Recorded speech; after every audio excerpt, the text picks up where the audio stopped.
Truth Talks. Please, I'm excited about the Truth Talks.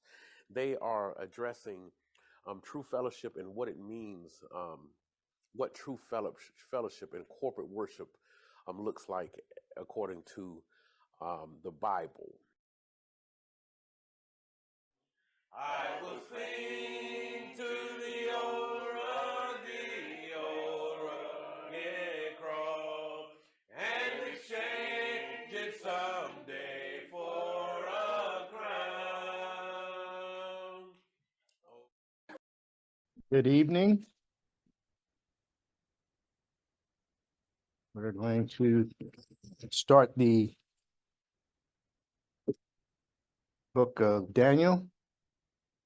Tonight, what I want to do is do pretty much an introduction, an outline of an overall outline of what we'll be discussing in the coming Wednesdays. So we're going to go through some of that, and once we get through that, hopefully we'll start in the first chapter, verse by verse, next Wednesday. So those of you that already started reading, good on you. But we're just going to do an introduction tonight. So I want to start by talking about Daniel himself. And the word Daniel, the name Daniel means God is my judge. I don't know whether you picked that up, but I did some research and got some tidbits that we can jot down or remember. And this is all about the 70 years of captivity of God's people in Babylon through King Nebuchadnezzar. And the prophecy of that 70 years is in 2 Chronicles chapter 36, verses 20 and 21. And I'm going to read that real quick. Those who had escaped from the sword and he carried away to Babylon. This is King Nebuchadnezzar. And they were servants to him and his sons until the rule of the kingdoms of Persia. Verse 21, to fulfill the word of the Lord by the mouth of Jeremiah until the land had enjoyed its Sabbaths. So that was the prophecy which brought about the 70 years of captivity in Babylon. And the reason for that is because the people of God had stopped keeping the Sabbath for a period of time, and that was God's punishment to the people of Israel, that they would be in captivity for 70 years. And so the land would be preserved, and the fact that it was the Sabbath was unobserved for that amount of time necessitated the 70 years of captivity and desolation of the land. So when they were captive, when Belteshazzar came to Jerusalem and captured Jerusalem, he took some of the royal family, and as I said before, not all were killed, as normally what happens when a regime takes over another regime. They kill everybody and only keep choice people or choice things. They root out and they plunder and they take all of the spoils. They call it the spoils of war. Well, they in this particular case, they took they didn't kill everybody. Some of the royal people and some of the more well-to-do people, they took back to Babylon to serve the king. And Daniel was one of the young men, and he was of royal blood. He was one of the young men that was taken back to Babylon. And Daniel speaks of three friends that he had. It was Hananiah, Mishael, and Azariah. And the first thing they did when they got to Babylon is they renamed these four individuals. And as I said, Daniel means God is my judge. They renamed him Belteshazzar, which means may Bel protect his life, the king that is. Hananiah means Yahweh is gracious. They renamed him Shadrach, which means God of the moon. And Mishael means who is what God is. They renamed him Meshach, which means who is what Aku is, king, the king's guest. And Azariah means whom Yahweh helps. They named him Abednego. I had trouble when I was younger pronouncing that. I had fun with it quite a bit, but Abednego, and that means slave to the god Nebo. So David was born about 623 BC, and he was born in Judah. He was from the tribe of Judah. His parents was King David and Abigail. You know who Abigail was from other scriptures. She was the wife of Nabal. I think it was Nabal. And also the book of Daniel goes in line a lot with what happened, what was revealed in Revelation, in that they both relate to the prophecies concerning the end times. So if I'll put those scriptures up on the board when we get to it. I can't already. You say who was born to who now? Daniel was born to King David and Abigail. Does that answer your question? Okay. I just need to speak up, man. The Daniel first chapter speaks of the visions, the four visions that he had, that King Nebuchadnezzar had, the four beasts and what they symbolize, and the things that we should glean from that. A couple of things to remember: it's a story of a person being faithful to God. That's Daniel. Throughout the 12 chapters of Daniel, you can see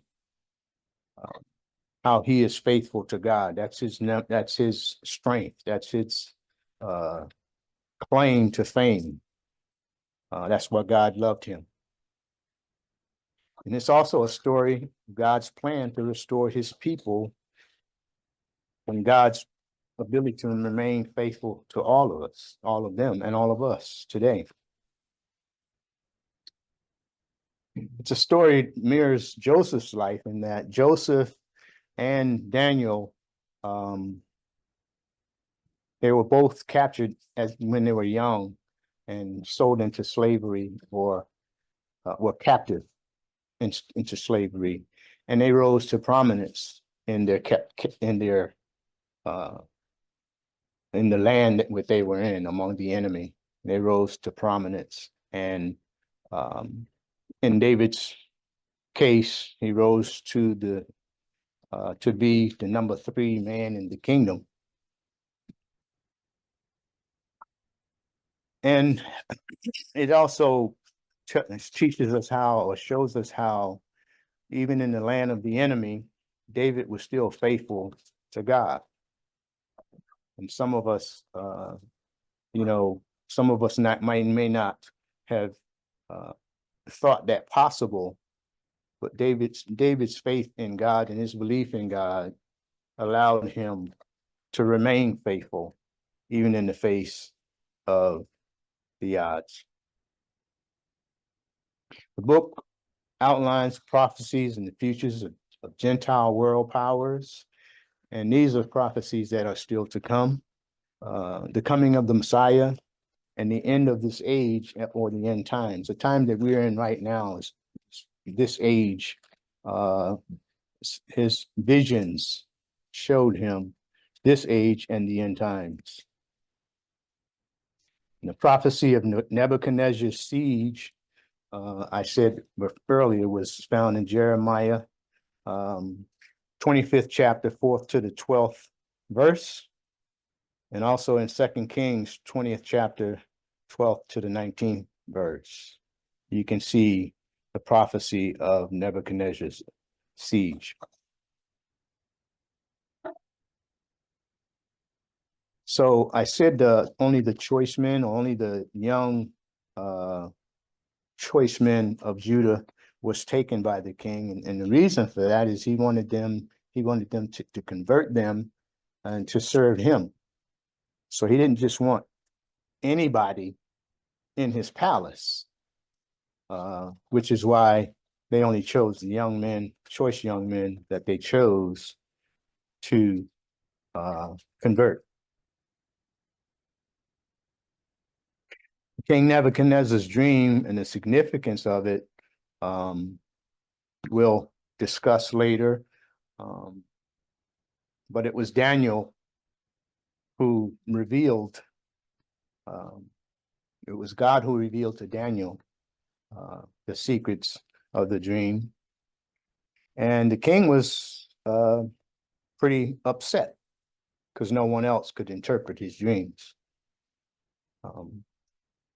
After that, king built a golden statue, and we'll talk about the significance of that and what happened when Daniel and his friends refused to worship that statue. That's when they were thrown into the fiery furnace. That's in chapter 3. And then there was Nebuchadnezzar's vision of the great tree in chapter 4. Daniel revealed the secrets of that vision as well. And all this time, Daniel was talking to God, and Daniel was praying 3 times a day. And God was revealing to him the secrets of the dreams of the king. So, which is one of the reasons why he rose so quickly to the top of the Babylonian hierarchy. In chapter 5, we switch over to King Belshazzar, who was Nebuchadnezzar's son, and we'll talk about the great feast that he had, and subsequently the inscription of the writing on the wall, on the palace of the wall of the palace, and we'll talk about what that means, which was translated by David. And after that, Daniel, starting in chapter 6, Daniel serves King Darius, which was when he was thrown in the lion's den.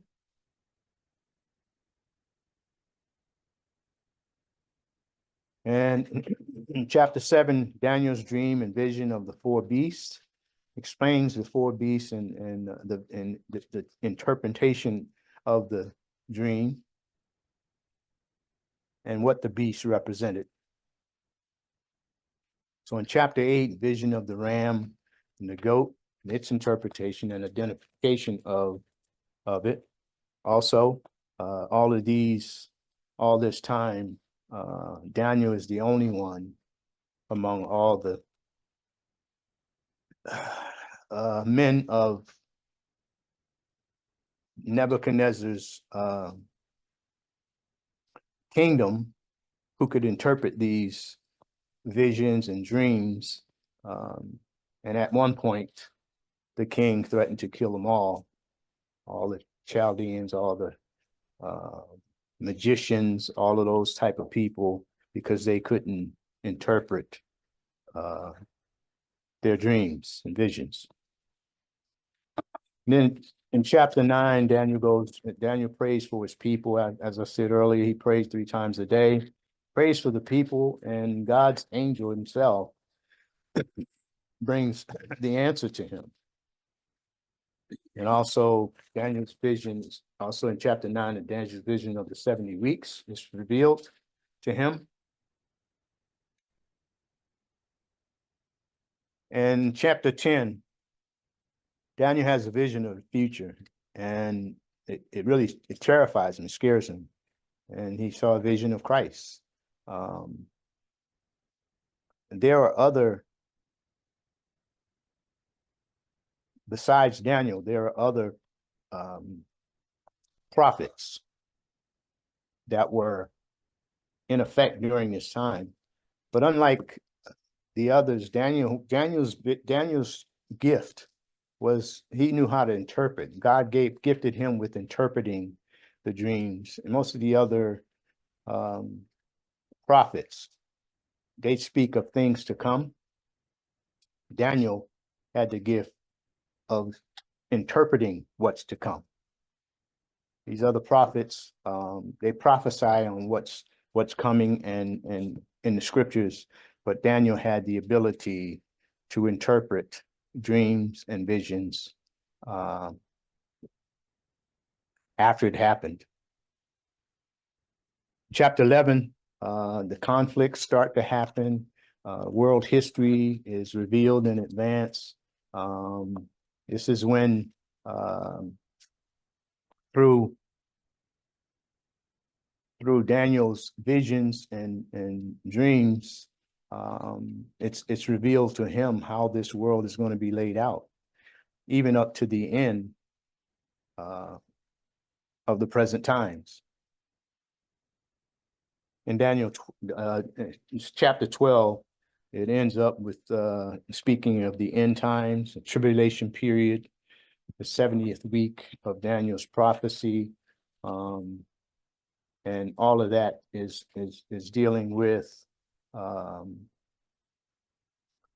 tribulation, 7-year tribulation period, the millennium period, and the second coming of Christ. So those are the 12 chapters and what we'll be talking about later on. And some of the other prophets that was operating, that was alive during his time, also was Jeremiah. A lot of his prophecies is found in the book of Daniel. Ezekiel was another one, and so he wasn't the only prophet living during that time. There were other prophets as well, but God gifted him with the special gift of it interpreting dreams. So we'll see how the life lessons that we can kind of glean from Daniel. Number one, the main theme is his faith in God, in unshakable faith, and even in the face of being captured and taken away from his homeland, he still had faith in Christ. And I was reading and I ran across something called the duality of faith. And in Daniel's case, the duality of faith represents or means that even if God had not delivered him, he had faith anyway. So it was unconditional faith. It wasn't the faith that, I have faith that you'll deliver me, and then it happened, and then, okay, I feel good. His faith was such that even if he hadn't been delivered, he still had faith. And that's one of the special gifts of Daniel. And that's why God loved him, and God took care of him, and he was a blessing to the people of Israel. And also, and you can see that the way he rose to power in the foreign land, God put him there. So he was actually a minister to the pagan nation as well. And at first I didn't look at it that way. But everything's done for a reason. God don't make mistakes. He put him there for a reason, for the benefit of his people in a foreign land. So I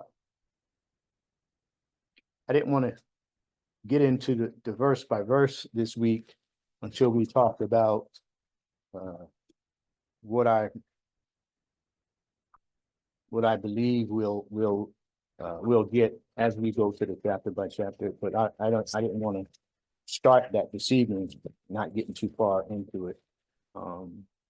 But also we learned too that when God allowed his people to be seized and captured by the Gentile King Nebuchadnezzar, as I was reading, it also occurred that to me that God did that for a reason, and it was for the unbelief, or the disobedience, I should say. I don't want to say unbelief. The disobedience of his people brought on the 70 years of captivity.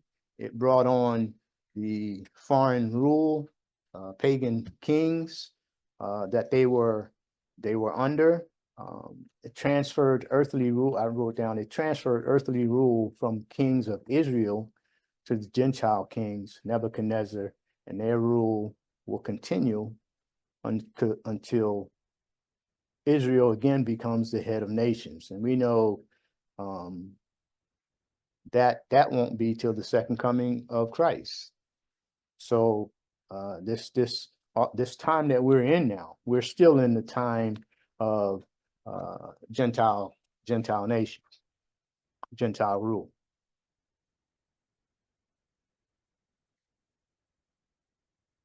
There's something called the times of the Gentiles, and that will last until the millennial kingdom of Christ is set up. So Daniel teaches us that the true God is the supreme ruler over heaven and earth. God made David a minister to those pagan rulers. Jesus is also the greater Daniel, as it stipulates, as it points out in Daniel. And also Daniel's vision offered hope to the people of God, that God will bring all nations under his rule in the end. So that was just a half an hour. I thought I had more than that, but anyway, I did have some notes from chapter 1, but I didn't want to get in, like I said, I didn't want to get into chapters today, but I had some other notes that we can go over. I have a question here. Yes. That can just kind of give us some insight. Why 70 years? I mean, what did they do to make him, instead of 50 years, why 70 years? That was God's judgment on his people for neglecting to keep the Sabbath. And 7 years, right? Sabbath year, 7 years. Rest. Yes. And they didn't do that. So that was God's judgment on the Israelites. we'll get into some numbers and 70 times 7 and all those types of numbers when we get into the chapters. But I also wanted to point out the inscription that the king saw on the palace wall. The handwriting on the wall. The handwriting on the wall. The interpretation of that, which only Daniel could reveal, it's Belshazzar's, during Belshazzar's rule. It Chapter was, 5. what I mean? Chapter 5. Yes, chapter 5. It was, he revealed that God had numbered your kingdom and put an end to it. Now that's something that David told the king. That's what it meant. So as Daniel told the king, I said Daniel told the king. So as they're partying and you know, blaspheming and basically just disrespecting God, that was a message. And the king actually saw the hand right on the wall. He didn't see the body, he just saw a hand right on the wall, but he didn't know what it meant. The also part of that inscription means you have been weighed on the scales and found deficient. In other words, you're lacking. And this is what he's telling to the king. And also, your kingdom has been divided and given over to the Medes and Persians. So this is prophecy right there that, you know, it hadn't happened yet, but he's telling this king what's going to come, what's soon to come. And it wasn't very long that happened, because that king was killed. So we have several different pagan kings during this time, during the time of David, where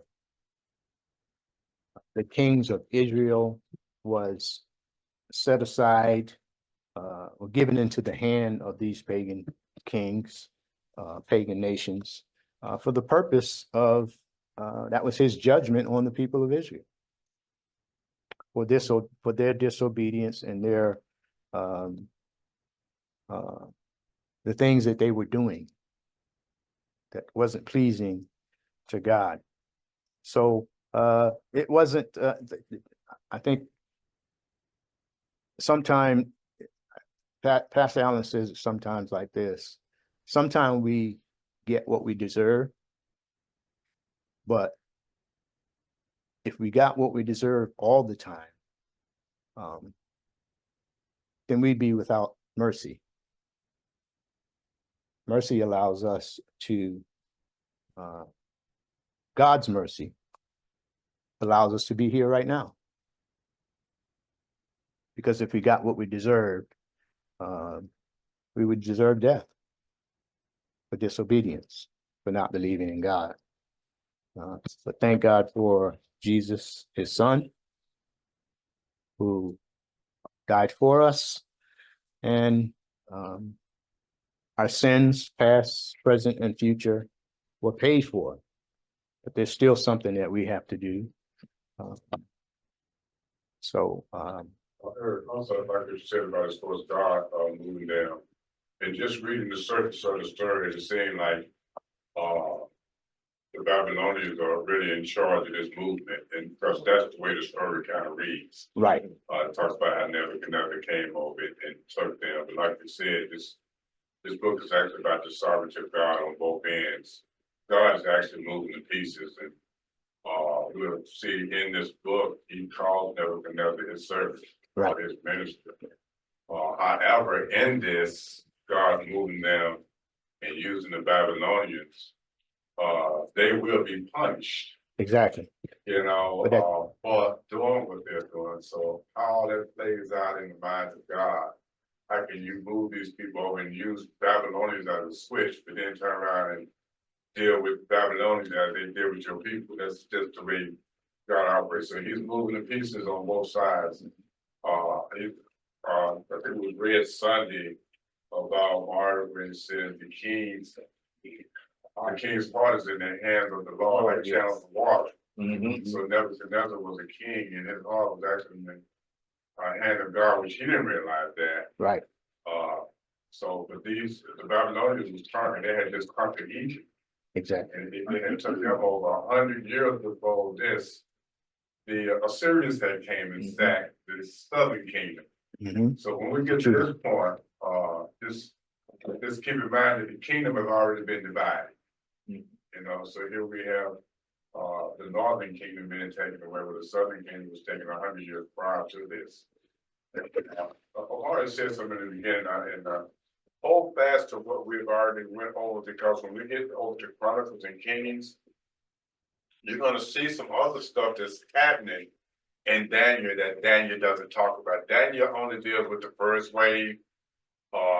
As I think you mentioned, it was carried over 3 waves, but in the book of Daniel, you're not going to see the other 2 waves carried over. Daniel just deals with what's happening as he's experiencing in the first wave. But while Daniel is there, 2 other waves come over, and we'll read about those in the book of Chronicles if you don't get into it now, but you don't have to here.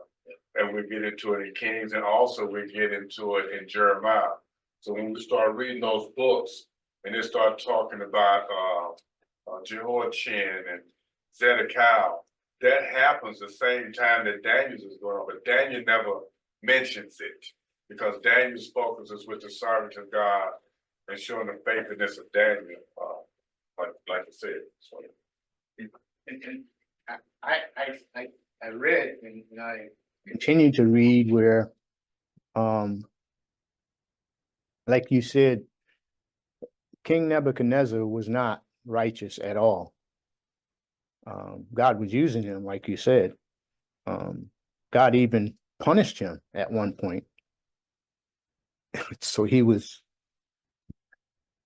walking as basically an animal, eating the grass, and you know, and after that he acknowledged the true God.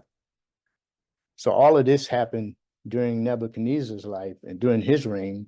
And so when you say, you know, God used them to punish his people, that's what normally happened. He didn't punish his people with his people. He used someone else to punish his people, because you know, and then he reestablished his people, because he promised he promised Daniel that he would return to his land, and that happened. So all of this comes out in the book of Daniel and a lot of other things. But there's several different scriptures that speaks to what's happening in Daniel, and prophesying what happens in Daniel. And Daniel's prophecy as well it goes all the way up to the end times. The New Testament says the wrath of God is being revealed against all unrighteousness and ungodliness. This was a part of the wrath of God being revealed in the Old Testament. That was just that God used human instruments. In this case, I want to mention something here also that's not mentioned in the book of Daniel. Nebuchadnezzar, he's called the king here, but actually his dad. Yeah. That's Napoleon, so Napoleon, something like that, not Napoleon, but it's, I get the name next week when we come together. But I think he was busy with his military affairs, so however, Nebuchadnezzar stood in as the king of Pharaohs here, and same with Belshazzar when he came in. Of course, that was his granddad who was actually over the Pharaoh. Yeah. But Nebuchadnezzar didn't take over until 3 years later, is when he actually took over for his father. So he was working in that capacity for those 3 years. But he wasn't actually the king. His father was the king. And I wrote down in my notes some of the duration of these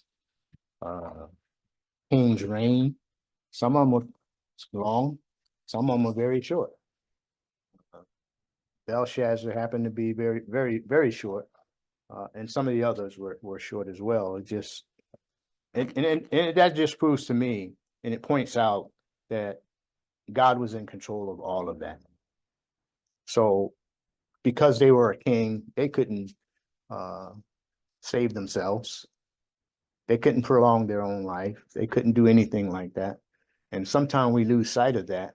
You know, today, what happened back then is still going on today, and we have to live through it with God's help. And the promise is that He's going to return for us.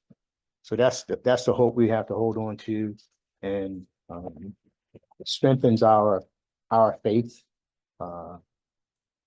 in our everyday life. So that's all I wanted to bring out tonight. I know it's not an hour and a half, but yes. It's all right. I want to, you mentioned something, right? And I think it's important that when people address us and ask us questions, that we take the same stance as the Bible. What I mean is, the Bible always starts with God and then works towards man. What the world tends to do is they'll start with man and work their way to God. So I'll give you an example. People say, well, why did Jesus Christ come? Now, one of the first answers should be to fulfill prophecy, right? See how that started with God? God spoke. He was the lamb slain before the foundation of the world, right? It starts with God. So when it comes to Daniel and all these things, there's a lot of moving parts. But one of the first points I like to bring out to people is the majority of everything that happened first to fulfill prophecy. And you kind of lead it into that, because Al asked you, he said, well, what about the land? And we don't have, if it's okay with y'all, why 70 years? Well, the challenge is the nation of Israel, which we know, God has sent multiple prophets to them to warn them. Like I'm talking about since they asked for a king, we know that.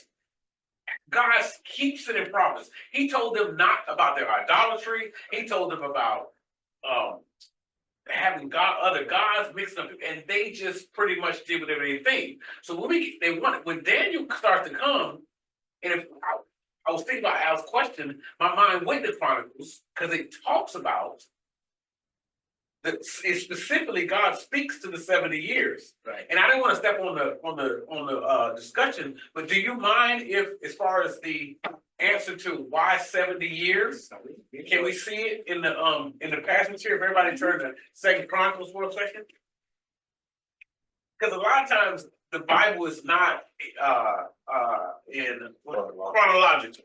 There you go, Al. So we read it in a certain way, but a lot of times books happen before the books. Right. So in 2 Chronicles, we're gonna get there eventually. I wanna start, I think, at verse number 15. 2 Chronicles 36, verse number 15.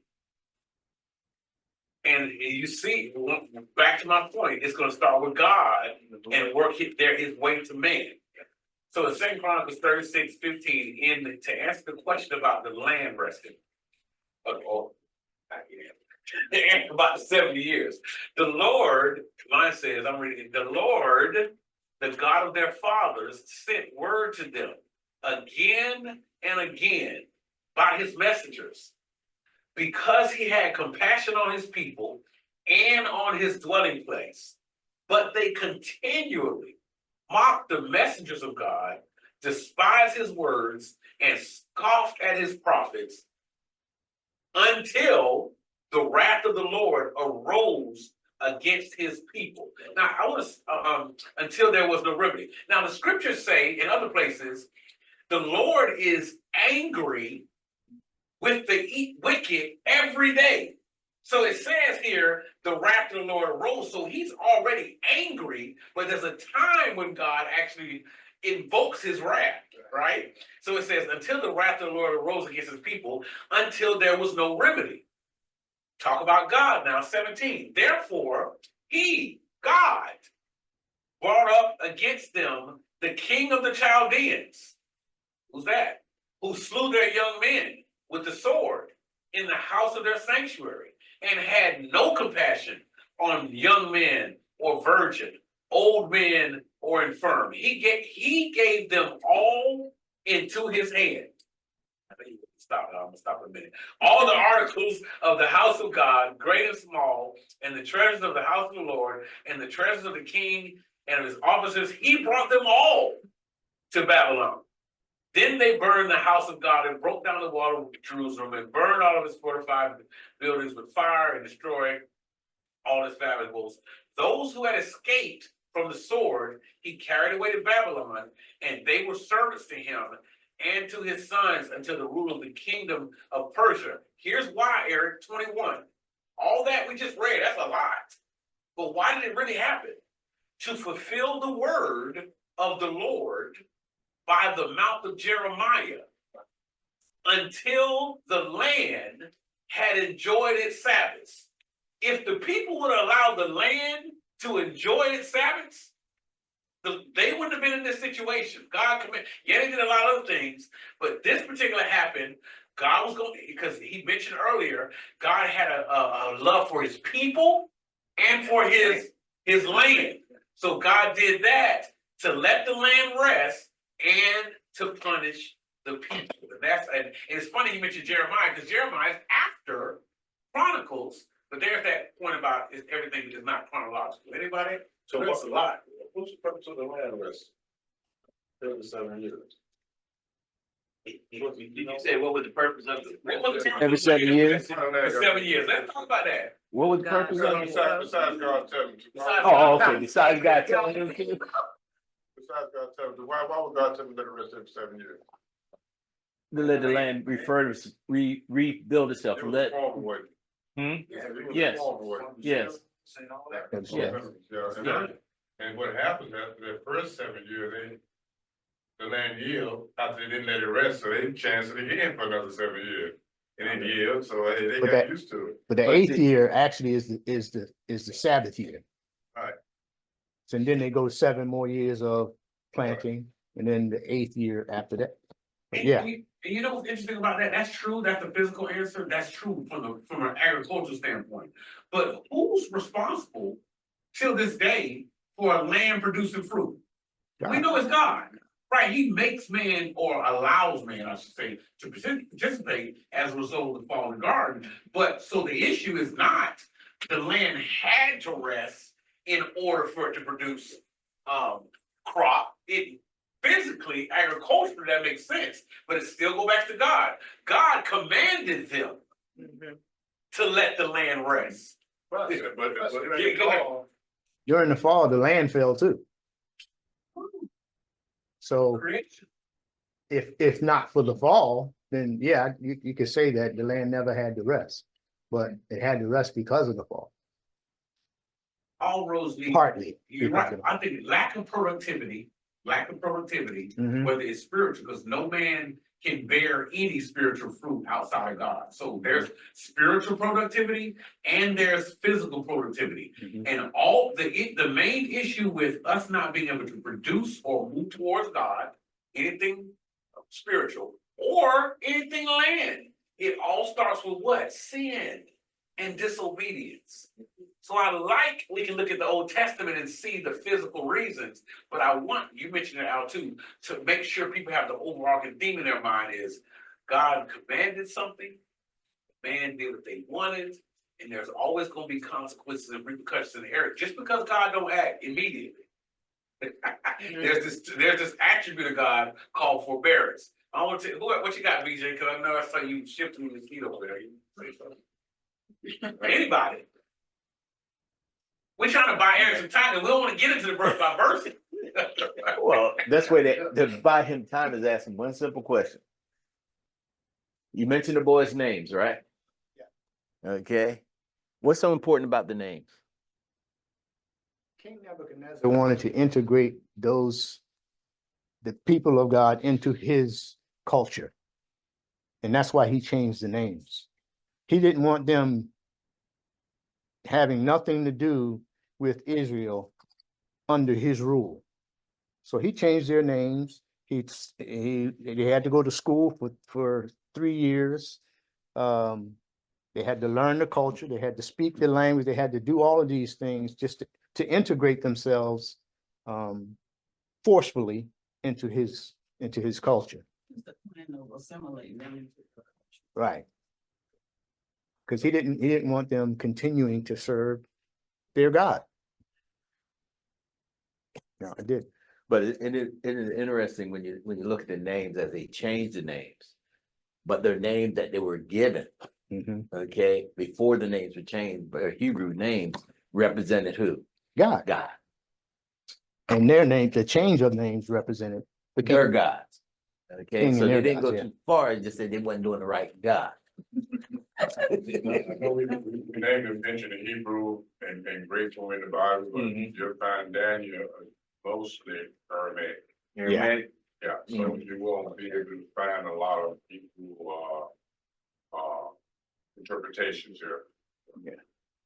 And here also in the part B to that, BJ, is if we think about historically when there were battles in the Old Testament, their battles they had functioned with different rules than we do now. Their battle it's a physical battle, but it's also they wanted to send a message. My God is better than your God. Bigger than your guy. They want to make that message clear. That's why who wasn't to call fire down, BJ? It was about your God, and remember that? Huh? Elijah did. You look in the Old Testament and be like, they're gonna send a message to you. Like when David slayed Goliath, they talked about the God of the Philistines and the God of the nation of Israel, whatever. That was big for just like there when the God was when his head was cut off and he was laying prostrate or whatever the case may be. Anyway, y'all know what I'm talking about. This message is sent, our God is bigger than your God. So when Shadrach, Meshach, and Abednego, their original names pointed to the true God. Yes. So Nebuchadnezzar wanted to detach them from their culture. Right? That was the physical side. But also I want to send a message to you, to everyone, that this is the God. Your God is just a God, but our God is the God, right? The reason I brought it up is because it's interesting. When you talk to Christians now, or people who say they know the Bible, quote unquote, if you ask them the names of these three people, they don't give you the God names. So what the enemy did back then was to try to strip. Most people tell you, ask them, who are the three? They'll say Shadrach, I'm guilty. Shadrach, Meshach, and Abednego. And those were names given to them to strip them of the true God. And yet, now people still identify them with that name versus the name that really spoke out, the name of all names. That's a lot. But, I just thought about that, BJ. Since you asked. That's why I said earlier.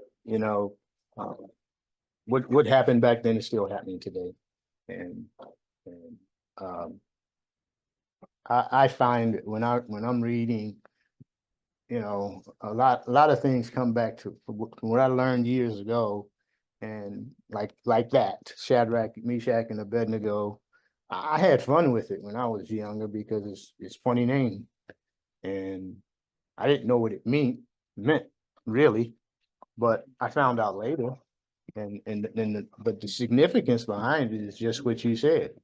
It was the transformation of their God into the God of King Nebuchadnezzar, pagan gods.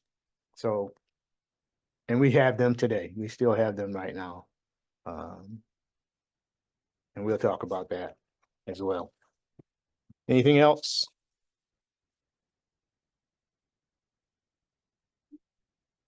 Okay. We'll get into chapter 1, verse by verse next week, and we'll flush out a lot more about Daniel.